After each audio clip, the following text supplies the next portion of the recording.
La señora ministra de Hacienda, en nombre del Gobierno de la República, ha hecho aquí dos cosas.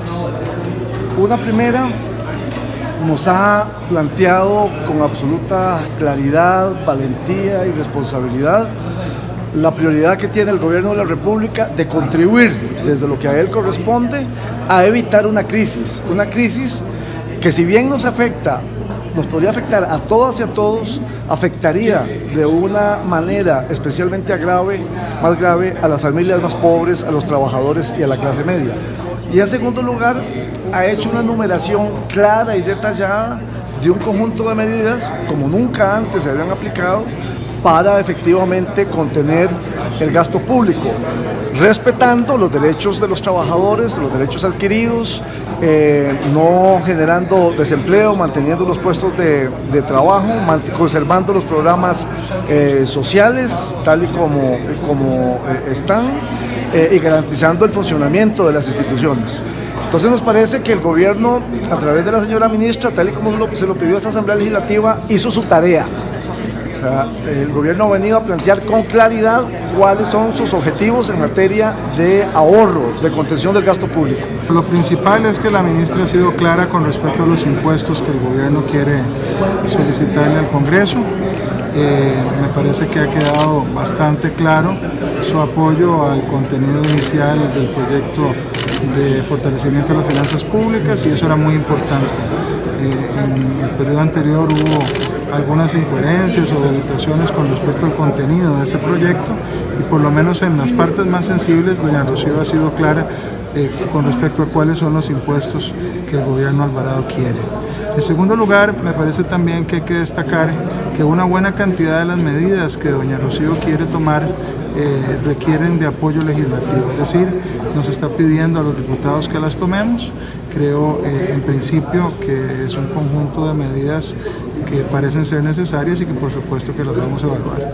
Con respecto a las medidas de carácter administrativo que doña Rocío está tomando, primero vamos a hacer una revisión sobre los montos y el impacto, es decir, ella ha hecho, digamos, enunciaciones iniciales sobre el monto que podría representar cada una de esas acciones, pero no hemos todavía podido ver el detalle y desglosar si efectivamente deja esas cantidades o no. La señora ministra, algunos sí vivimos lo que fue la crisis del 80 en la administración Carazodio, ¿verdad?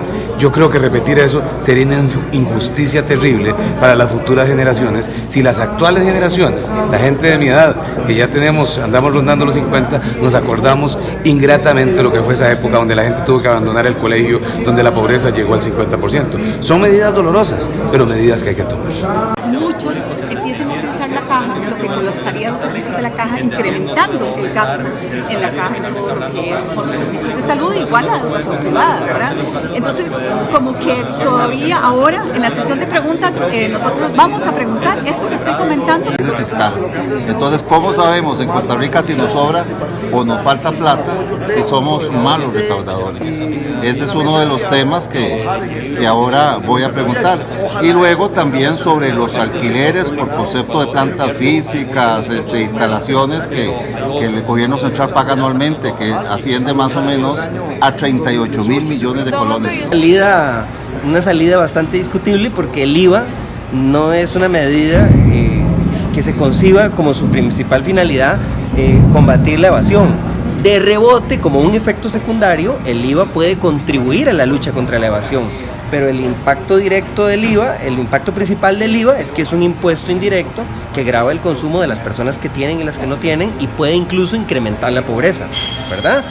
Cuando nosotros nos reunimos con el señor presidente, él nos indicó que tenían estimaciones que indicaban que ponerle IVA a la canasta básica podía incluso incrementar la pobreza en 2 puntos porcentuales.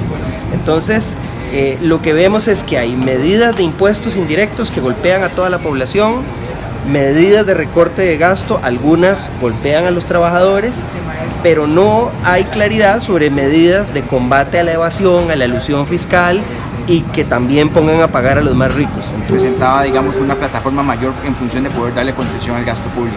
Me parece que tenemos que volver a revisar esos artículos que fueron eliminados, para poder lograr también llegar a las instituciones autónomas.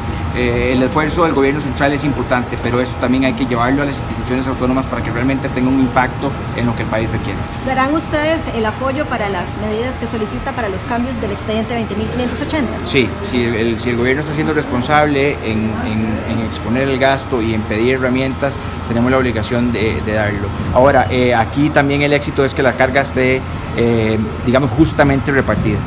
Que no esté distribuida ni para un lado más que para otro. ¿Qué opinión le merece el tema de reducción de gasto público? Bueno, le decía que se podía hacer un mayor, creo que se puede hacer incluso un mayor esfuerzo, por ejemplo, en el tema de publicidad, que aunque no genera un desequilibrio en la aguja, sí realmente un 30% de recorte me parece insuficiente, ahí se puede recortar hasta un 70% incluso.